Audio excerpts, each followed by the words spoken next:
ರಾಜ್ಯದಲ್ಲಿ ಹಲವಾರು ಜಿಲ್ಲೆಗಳು, ಅದರಲ್ಲೂ ಉತ್ತರ ಕರ್ನಾಟಕ, ಕಲ್ಯಾಣ ಕರ್ನಾಟಕ ಸೇರಿದಂತೆ ಮಲೆನಾಡಿನ ಪ್ರದೇಶಗಳಲ್ಲೂ ಕೂಡ ಸಾಕಷ್ಟು ರೈತರು ಬೆಳೆಗಳನ್ನ ಏನು ಹಾಕಿದ್ರು ಸಂಪೂರ್ಣವಾಗಿ ಬೆಳೆ ಹಾನಿಯಾಗಿರುವಂಥದ್ದು ಕೂಡ ನಮ್ಮೆಲ್ಲರ ಗಮನಕ್ಕೆ ಬಂದಿದೆ.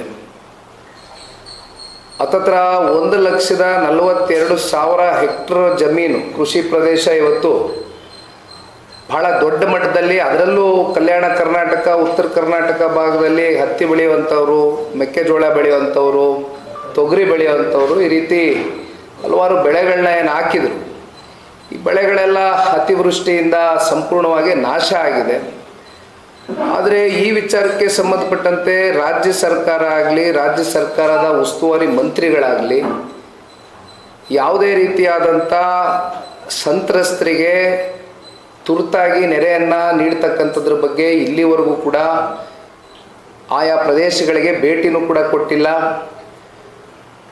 ಒಂದು ಹೇಳಿಕೆಯನ್ನು ಕೂಡ ಇಲ್ಲಿವರೆಗೂ ಹೊರಗಡೆ ಇಟ್ಟಿಲ್ಲ. ಅಷ್ಟೇ ಅಲ್ಲ, ಕೃಷಿ ಸಚಿವರು ಬಹುಶಃ ಈ ರಾಜ್ಯದಲ್ಲಿ ಕೃಷಿ ಸಚಿವರು ಅಂತಕ್ಕಂಥವ್ರು ಇದ್ದಾರೋ ಏನೋ ಅಂತಕ್ಕಂಥದ್ದು ರೈತರು ಇವತ್ತು ಪ್ರಶ್ನೆ ಮಾಡುವಂತಾಗಿದೆ. ಜೂನು ಜುಲೈ ತಿಂಗಳಲ್ಲಿ ನಾವೆಲ್ಲ ನೋಡಿದ್ವಿ, ಗೊಬ್ಬರ ಏನು ರೈತರಿಗೆ ಸಿಗಬೇಕಾಗಿತ್ತು, ಚೀಲ ಗೊಬ್ಬರಕ್ಕೆ ರೇಟು 266 ರೂಪಾಯಿ ಇದ್ದಂಥದ್ದು, ಅಂತಿಮವಾಗಿ ಗೊಬ್ಬರನೂ ಸಿಕ್ಕಿದಿರ ರೈತರು ಪರದಾಡ್ಕೊಂಡು ಬ್ಲ್ಯಾಕ್ ಮಾರ್ಕೆಟಲ್ಲಿ ಹೋಗಿ 1,000 ರೂಪಾಯಿ, 1,200 ರೂಪಾಯಿ ಒಂದು ಚೀಲಕ್ಕೆ ಗೊಬ್ಬರದ ಬೆಲೆ ತಗೊಂಡು ಬಂದಿರತಕ್ಕಂಥದ್ದು ಕೂಡ ನೋಡಿದ್ದೇವೆ. ಇದೆಲ್ಲ ನೋಡಿದಂಥ ಸಂದರ್ಭದಲ್ಲಿ ಮತ್ತೆ ಇಷ್ಟೇ ಅಲ್ಲ, ಇವತ್ತು ರಸ್ತೆಗಳು, ಸೇತುವೆಗಳು, ಅಂಗನವಾಡಿ ಕಟ್ಟಡಗಳು, ಶಾಲಾ ಕಾಲೇಜು ಕಟ್ಟಡಗಳು, ಮತ್ತು ವಿದ್ಯುತ್ನ ಟ್ರಾನ್ಸ್ಫಾರ್ಮರ್ಗಳು, ಇವೆಲ್ಲ ಸಾಕಷ್ಟು ಜನ ಮತ್ತು ಜಾನುವಾರುಗಳು ಎಲ್ಲ ಸೇರಿದಂತೆ ಎಲ್ಲ ಆಸ್ತಿ ಪಾಸ್ತಿಗಳು ಹಾಳಾಗಿರುವಂಥದ್ದು ಕೂಡ ನಾವು ಗಮನಿಸ್ತಾ ಇದ್ದೇವೆ. ಸಹಜವಾಗಿ ಸ್ವಾಭಾವಿಕವಾಗಿ ನಮ್ಮ ಕಷ್ಟಕ್ಕೆ ಸ್ಪಂದಿಸಿ ನಾವು ನೋವಲ್ಲಿದ್ದೇವೆ ಅಂತಕ್ಕಂಥದ್ರ ಬಗ್ಗೆ ರಾಜ್ಯ ಸರ್ಕಾರಕ್ಕೆ ನೀವು 6,800 ರೂಪಾಯಿ ಹೆಕ್ಟರ್ ಜಮೀನಿಗೆ ಕೊಡುವಂಥದ್ದಲ್ಲ, ನಮಗೆ ಕನಿಷ್ಠ ಪಕ್ಷ ಒಂದು 20,000-25,000 ಹೆಕ್ಟರ್ ಜಮೀನಿಗೆ ನೀವು ಕೊಡಬೇಕು ಅಂತಕ್ಕಂಥದ್ರ ಬಗ್ಗೆ ರೈತರು ಈಗಾಗಲೇ ಕಲ್ಯಾಣ ಕರ್ನಾಟಕ ಭಾಗದಲ್ಲಿ ಚರ್ಚೆ ಮಾಡ್ತಾ ಇದ್ದಾರೆ. ಇವತ್ತು ರಾಜ್ಯ ಸರ್ಕಾರಕ್ಕಾಗಲಿ, ಮುಖ್ಯಮಂತ್ರಿ, ಉಪಮುಖ್ಯಮಂತ್ರಿಗಳಿಗೆ ಹಾಗೂ ಆಯಾ ಜಿಲ್ಲೆಯ ಉಸ್ತುವಾರಿ ಮಂತ್ರಿಗಳಿಗೆ ರೈತರ ಮೇಲೆ ಏನಾದರೂ ಕಿಂಚಿತ್ತು ಕಾಳಜಿ ಇದ್ದರೆ, ಕಲ್ಯಾಣ ಕರ್ನಾಟಕದಲ್ಲಿ ವಿಶೇಷವಾಗಿ 70% ಬೆಳೆ ಹಾನಿಯಾಗಿದೆ, 70% ಶೇಕಡ. ಯಾವುದಾದ್ರೂ ಒಂದು ವಿಶೇಷ ಪ್ಯಾಕೇಜ್ನ ಘೋಷಣೆ ಮಾಡಬೇಕು ಅಂತಕ್ಕಂಥದ್ದು ಇವತ್ತು ರೈತರು ಕೂಡ ಎಲ್ಲರೂ ಕೂಡ ಇವತ್ತು ಸರ್ಕಾರಕ್ಕೆ ಕೇಳ್ತಾ ಇದ್ದಾರೆ. ಆದರೆ ಇಲ್ಲಿವರೆಗೂ ಕೂಡ ಯಾರು ಕೂಡ ಸರ್ಕಾರದ ಕಡೆಯಿಂದ ಇದ್ರ ಬಗ್ಗೆ ಹೆಚ್ಚಾಗಿ ಪ್ರತಿಕ್ರಿಯೆಯನ್ನು ಕೊಟ್ಟಿಲ್ಲ, ಸ್ಥಳ ಪರಿಶೀಲನೆಯನ್ನು ಮಾಡಿಲ್ಲ. ರೈತರ ಪರವಾಗಿ ನಾವು ಇದ್ದೇವೆ, ಸಂತ್ರಸ್ತರ ಪರವಾಗಿ ನಾವು ನಿಲ್ತೇವೆ ಅಂತಕ್ಕಂಥದ್ರ ಬಗ್ಗೆ ಏನು ಚರ್ಚೆ ಮಾಡಿಲ್ಲ.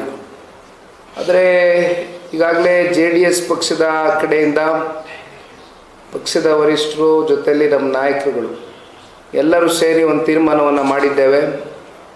ಮುಂದಿನ ವಾರ, ಇವತ್ತು ನಾನು ಈಗ ತಾನೇ ಹೇಳ್ದಂಗೆ ಉತ್ತರ ಕರ್ನಾಟಕ, ಕಲ್ಯಾಣ ಕರ್ನಾಟಕ ಅಂದರೆ ಬೀದರ್ ಇರ್ಬೋದು, ಯಾದಗಿರಿ ಇರ್ಬೋದು, ಕಲಬುರಗಿ ಇರ್ಬೋದು, ಈ ರೀತಿ ಅನೇಕ ಪ್ರದೇಶಗಳು ಇನ್ಕ್ಲೂಡಿಂಗ್ ರಾಯಚೂರು ಇರ್ಬೋದು. ಅದು ಬಿಟ್ಟು ನಮಗೆ ಈ ಕಡೆ ಮಲೆನಾಡು ಭಾಗಕ್ಕೆ ಬರೋದಾದರೆ ನಮಗೆ ಹಾಸನ, ಶಿವಮೊಗ್ಗ, ಚಿಕ್ಕಮಗಳೂರು ಈ ಸೆಕ್ಟರ್ಗಳಲ್ಲೂ ಕೂಡ ಸಾಕಷ್ಟು ಹಾನಿಯಾಗಿದೆ.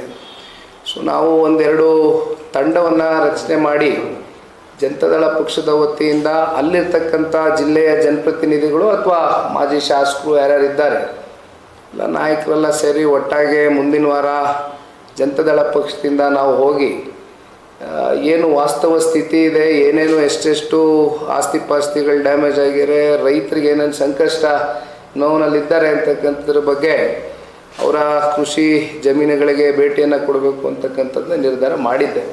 ಕ್ಷಣ ಕ್ಷಣದ ಸುದ್ದಿಗಳಿಗಾಗಿ ಫ್ರೀಡಂ ಟಿವಿ ಸಬ್ಸ್ಕ್ರೈಬ್ ಮಾಡಿ, ಲೈಕ್ ಮಾಡಿ ಹಾಗೂ ಫಾಲೋ ಮಾಡಿ. ಹೊಸ ಸುದ್ದಿಗಳ ನೋಟಿಫಿಕೇಶನ್ಗಾಗಿ ಬೆಲ್ ಐಕಾನ್ ಮೇಲೆ ಕ್ಲಿಕ್ ಮಾಡಿ.